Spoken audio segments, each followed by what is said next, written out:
This is Jared Horak for today's RacingDigest.com, and my Today's Racing Digest video series continues Saturday, January 26th, 2019. We're going to head over to Gulfstream Park. It's Pegasus World Cup Day, and I'm going to give out my value win contenders for some of the stakes races on the Pegasus World Cup program.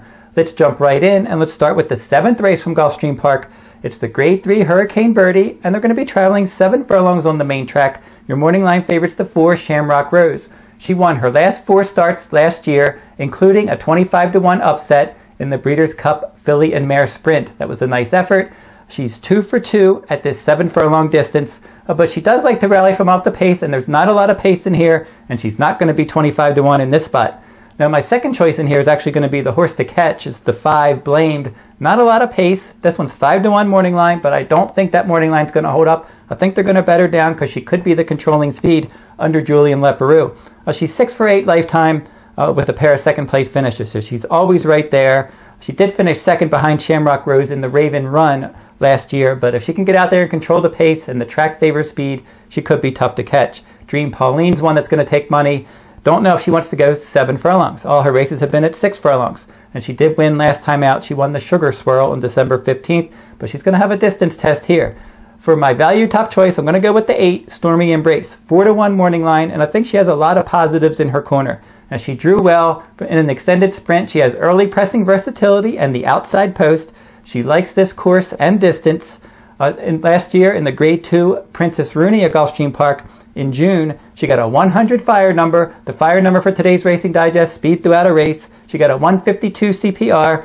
The CPR is the comprehensive performance rating, which takes into account pace, final time, and closing fraction. And she got a 153 final rating. So those were strong numbers across the board. Tyler Gaffalione, from that outside post, has a lot of options. Now, last time Dream Pauline beat her, that was a wet track. That was 6 furlongs. This is 7 furlongs. She's a better horse at this distance, and she's going to offer value. Let's jump to the 9th race. The Grade 3 Fred Hooper, 1 mile on the main track, and your morning line favorite is Cold Front. Now, 9 to 5 morning line, breaking from post 1, but last time from an outside post, he looked really good winning the Mr. Prospector. That was on December 22nd, and he got a 150 today's Racing Digest final rating. Now, they're going to have to hustle him away from the inside post this time. Last time he was able to have a comfortable trip outside. If he has to work too hard for the lead, maybe he's going to be in a bit of trouble, but he is the one to beat. Some others worth looking at, the 4 Breaking Lucky, big win at this course and distance last time out against Optional Claiming Company, getting a 153 final rating, but he's facing better horses. The pace is probably going to be quicker. He's facing better speed horses for sure, and he's going to have to run faster throughout. Aztec Sense loves to win. He went 8 for 8 last year. He's got early pressing versatility, and his final ratings were between 140 and 167 in those 8 wins. So he's certainly a horse that has this kind of ability.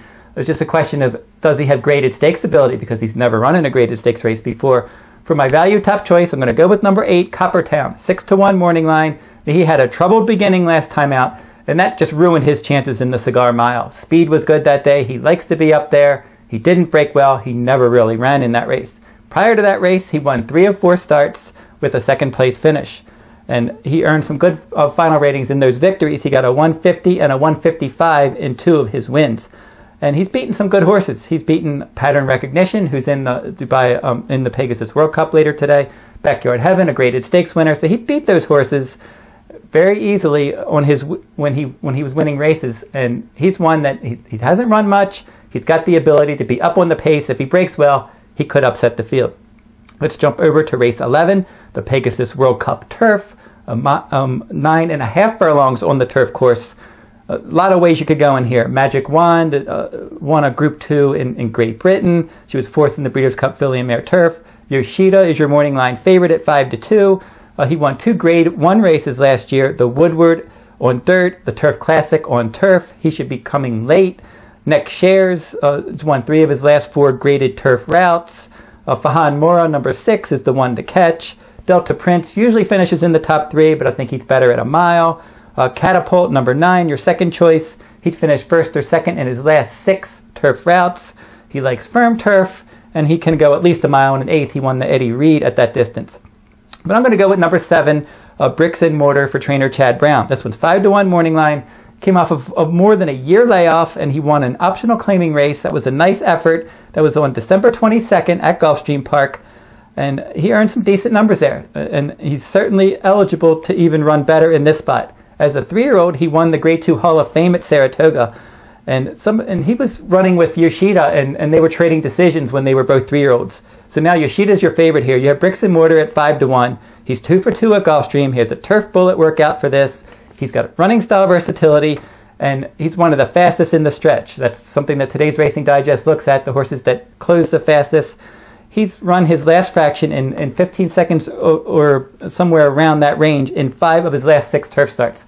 So he's got a nice kick, and if he can get and secure a good position, he could win this race at 5-1. Finally, let's look at the 12th race, the Pegasus World Cup. 1 1/8 miles on the main track. Bravazzo number 1 is going to take some money. Even though he's 12-1, you figure he's going to take some money. He's in all these big races. He was in all the Triple Crown races. He was in the Haskell, the Travers, the Pennsylvania Derby, the Breeders' Cup Dirt Mile, the Clark Handicap. He ran in all those races. He didn't win any, but he did hit the board in 5 of those races. So he's won ground-saving trip. I can see him hitting the board. City of Light, your second choice. Excellent ride by Javier Castellano last time out in the Dirt Mile where he wired the field. And he did beat today's favorite Accelerate at this distance in the Oaklawn Handicap last year, and he did it from post 11. So he's one that should be up on the pace in here. He doesn't need the lead. We mentioned Accelerate. He's outstanding. He had a sensational year, 5 Grade 1 victories, 4 at 1 1/4 miles last year. He won the Breeders' Cup Classic, but his numbers did dip in his last couple. He might have to run a little bit faster. He should sit a good stalking trip. Tom's Detal, number 6. He's a price horse. He's won his last 4 starts and 6 of his last 7. He's one that he likes fast dirt. He's going to stalk the pace. This is his toughest test. Gunavera always runs in these races. He was a distant 3rd in this race last year. He loves Gulfstream. He's in excellent form. In his last 2 starts, he finished 2nd in the Woodward and Breeders' Cup Classic. Audible, he's one that disappointed in his local prep, but he's won his last 5 starts on fast dirt, including a couple of 2-turn stakes races at Gulfstream. But he's going to have to work out a trip from post 10. And then Pattern Recognition, out in post 12, stretching out in distance. He needs the lead, and you might not want to run this far. They're probably going to have to hustle him too hard from that inner post.